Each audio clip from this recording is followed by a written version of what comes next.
Julius Malema made President Cyril Ramaphosa acknowledge a misleading political statement. And not only did he make him acknowledge a misleading political statement, he also made him apologize in front of the whole parliament and in front of South Africa. Let's take a look.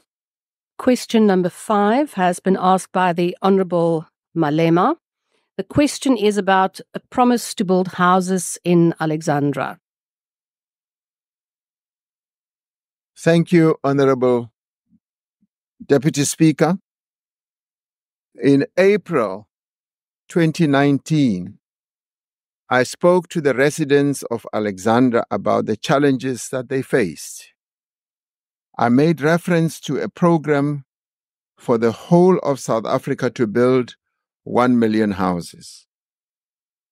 It is quite clear from the recording of what I said that these houses were not just for Alexandra.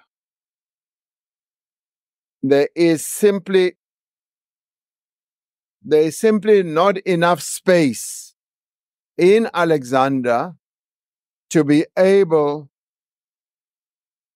to develop and even approach the scale that would amount to 1 million. Housing in Alexandra has long been a challenge. Many people continue to move to Alexandra due to its proximity to economic opportunities. This strains existing resources and increases housing demand. There is lack of available land for development in and around Alexandra itself. This is made worse by the land invasions and the growth of informal settlements. Under these conditions, the different spheres of government are working together to address the housing challenges in Alexandra. Plans are underway to build approximately 40,000 houses in Frankenwald and in Linksfield, benefiting the residents in the area and others in Alexandra. One of the urgent tasks is to relocate approximately 8,000 households who are in the flood lines or plains of the Jeskei River. An enumeration process to establish which household will be affected has been completed. Various land parcels have been identified for relocation. Studies on the suitability of the land have been completed on secured land portions. One project that is known as the Linksfield development has secured township proclamations for a proposed 10,000 units. The costing and engineering approvals have been obtained. Construction of social housing and open market units have also started. Another project, the Frankenwald development, is currently in the township proclamation phase, and it is projected to yield 30,000 units. The government is actively working to unblock and complete various stalled housing projects in Alexandra. Progress has been made on projects like Helen Joseph Hostel and Kwanobuhle Hostel, which, with designs, approvals, and beneficiary administration processes that are underway. The city of Johannesburg has obtained an evacuation order to relocate households in flood-prone areas. Environmental assessments are underway to identify affected households, and efforts are being made to secure land for relocation. Units have been constructed in other smaller projects like the Marlborough Gardens, the Marlborough 2nd Avenue, and Madala Hostel.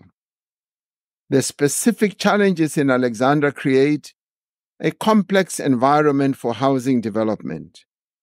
These challenges require a multifaceted approach as well as collaboration between various stakeholders to overcome them. Now, progress is being made and government remains committed to delivering housing solutions and improving the living conditions under which our people live in Alexandra.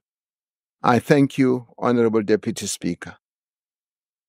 Before I give the Honourable Malema the opportunity to do the first supplementary question, there has been a request from members in the House that please make sure that if on your devices where you listen to the interpreting, if you're not using it, please tone down the volume because we can hear the sound the whole time. That is a request from members in the chamber. So the first supplementary question will then be asked by the Honourable Malema. Thank you very much, Deputy Speaker. Da. I can see those guys who are working on your eyes are doing a good job because there is some improvement.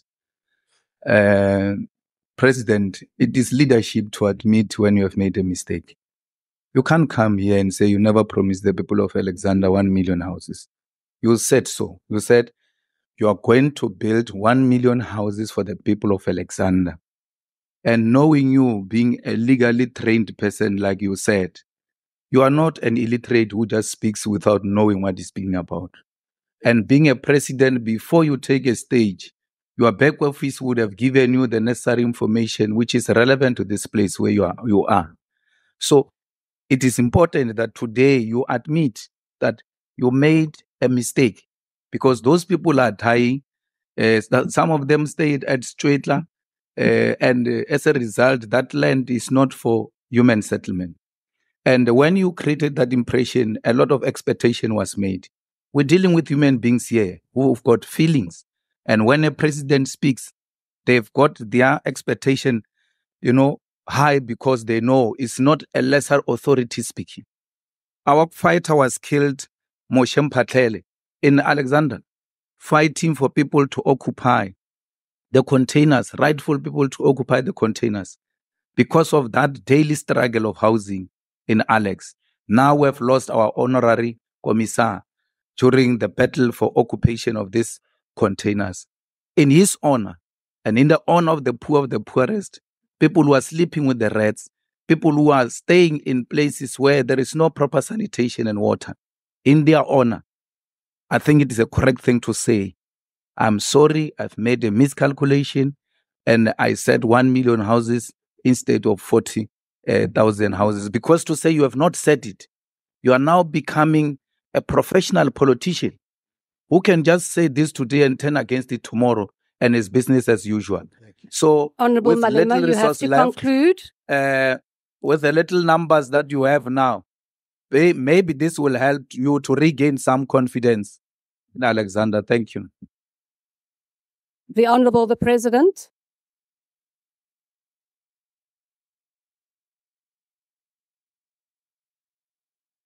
Mushavi, let me start by extending my condolences for the passing of Mphatlele. I had wanted to call you, but I then got distracted by a whole number of things.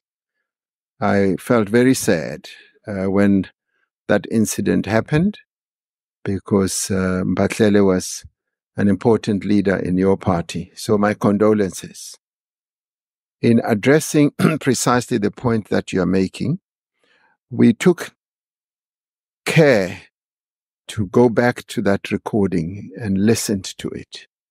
And I had a number of people in my office listening to it and interpreting it because ke boletse ka Sepedi, ka bolela, and to the extent, Honorable Malema, that it created this impression that I said 1 million houses for Alexandra, which objectively would not be possible anyway, because we just don't have the land there to build the 1 million houses. And to the extent that it created that impression, yes, I will say I apologize for having made people believe that I meant for Alexandra. What I really meant was, yes, we would want to build 1 million houses for the whole country. And as it turned out, of course, we never really reached even that target because of a whole number of issues. We succeeded in building, during the MTSF, we succeeded in building 240,000 houses, which is way below what we had wanted. And there are many reasons around the country why we have not been able to reach our targets.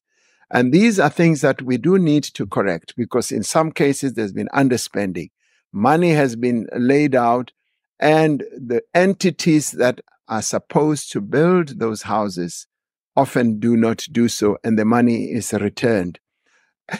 And the issue of Alexandra is quite complex and has been so for years.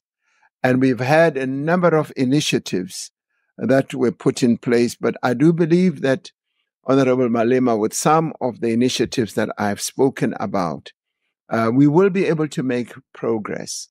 The living conditions of our people in Alexandra are really, truly appalling. And I should say that it's not only Alexandra, it is in a number of informal settlements, which one sees as one goes around to visit our people. And you can see that they live with rats, they live where there are no facilities, and this imposes a huge responsibility on us as government to improve the living conditions of our people.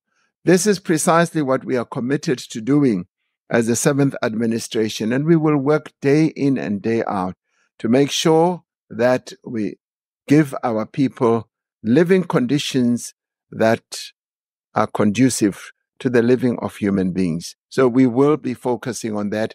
But thank you very much for having raised the issue of the living conditions of the people of Alexandra. I take it seriously, and I'm glad that you also take it seriously.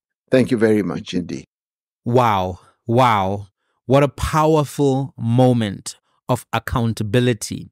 The reality is, President Ramaphosa did create an impression when he was campaigning in Alexandra that his government was going to build 1 million houses in that particular area. That's the impression that he created. And all of the footage seemed to indicate that that was the understanding of the audience. A lot of the issues around infrastructure and housing were also addressed. Let's just have a listen to what President Ramaphosa had to say. Funa ukuthi nihlale nazi ukuthi nakhona lapha eAlexandra sisazowakha izindlu ukuthi abantu bakithi bazithola izindlu. Lokho sizakwenza. Are residents actually satisfied with that promise, which we have heard time and time again? So his first attempt to try to walk away from this actually was one which did not have a lot of legitimacy, even in the moment where he was trying to explain it. That's why there were giggles in Parliament, because people knew that, listen, we heard you, everyone heard you, it's on video. Even Daily Maverick even had to make an article to try to say and fact check and say, you created this impression that these houses are going to be built in Alexandra, right? So that was never going to work. I think the important thing was actually getting that concession, getting that apology. The other thing I want to say is that this was an opportunity for Julius Malema to show everyone that he still has it. Still has it. Still has that political talent that can be the differentiator. You know, one of the things he's going to have that Floyd Shivambu is not going to have is that parliamentary podium, that ability to ask questions to the president, that ability to follow up those questions. So basically to pass the ball to himself, because he asked the question, he asked the follow-up. He's still going to have the ability as well to ask, to make submissions and to make arguments in committees as well as in Parliament itself during the parliamentary debates. This is something that Floyd Shivambu is not going to necessarily have. So Julius Malema basically took yesterday's moment to show South Africa that he still has political talent, political acumen, and can play the game at a high level. Also, did you notice that he didn't play the emotional game this time around. The last time we saw him on a major platform, he was raging. He was angry at the betrayal of Floyd Shivambu. But in this particular instance, he calmed things down. He had a respectful conversation, but even being respectful, he was effective because he was able to hold President Ramaphosa to account to say, listen, you made a promise, you are a lawyer, you are somebody who understands the impression that you created, and because you understand that impression, you need to acknowledge what you did. Ramaphosa also had a very strong answer, very solid answer. Obviously, he had time to prepare. He had to show that he understands the loss and the pain of the loss from the EFF benches for them to lose their leader who was actually, fighting for crumbs and lost his life because of failure to deliver services in Alexandra. But we need to see more politicians apologize. We need to see more politicians acknowledge that they failed to deliver. We need to see more of that because a lot of times these presidential questions and a lot of these other processes can just be window dressing. We need more of this. We need more because things are bad. People are dying. People are going hungry. People don't have jobs. So if you can't actually deliver, there needs to be some kind of accountability. There needs to be a track record of that accountability across the board. And when we talk about the housing issue, the other side of this equation is that a lot of property has been handed over, at very cheap prices or in these public-private partnerships that have created very expensive accommodation, very inaccessible accommodation. One of the companies that comes to mind is this company that makes these Baldwin properties, where they make these what are known as university res type of accommodations. People are paying between 15,000 to 30,000 rands a month for living in very, very, very constrained quarters. So the state has abdicated a lot of its responsibility to companies like this company, and it hasn't solved the housing crisis. In fact, it actually has made these companies billions while not necessarily helping with the housing crisis. And it hasn't helped the costing issue. So the other side of the housing crisis that we have to acknowledge, whether it's Alexandra or the Johannesburg CBD, if affordable housing is not accessible to the people, people are going to end up living in slum conditions. They're going to end up living in these overcrowded buildings which are unfit for habitation, which will continue to be fire risks, which will continue to lead people to die. Part of the theme of the presidential questions yesterday, and another EFF person asked, you rely so much on the private sector to the president. And I think that was correct to point out because the government is supposed to serve a function. The function is not just to collect taxes. It's supposed to administer services and to be able to do so in a way that it serves the poorest, the most vulnerable. So there is a necessity for the government to own up to its own role, to make sure that it can manage effectively, to make sure it can hire the right people, to make sure that it can plan its projects, measure its KPIs, remove people who are failing, and promote those who are succeeding. That's part of, you can't say the civil sector has no role whatsoever. In fact, the South African civil sector is smaller than the civil sector as a percentage in the UK, for example, or in Germany. So it has to play a role. When you are the head of state and you're the head of that executive, it is important that you make sure that your executive works. That's important. That's important. So well done, Julius Malema. You held the president accountable for a promise that he did not actually deliver honestly. You held him accountable in the follow-up question. Well done, President Ramaphosa. You answered the question honestly. You showed concern. You showed an understanding of the pain of the moment. Well done to you for answering the question. But it's a travesty that the housing crisis is the way it is under the ANC government, which has led for 30 uninterrupted years. That's not something that the ANC needs congratulations for. That's something that everyone needs accountability for. That's something that you have to account for. And you have had a role as the president to fix these issues. They have not been fixed. They've not been fixed. I don't know, guys. What did you think? Did you think the moment from President Ramaphosa was strong? Did you think the question from Julius Malema showed that he's still got it? Let's have a conversation. Till the next one.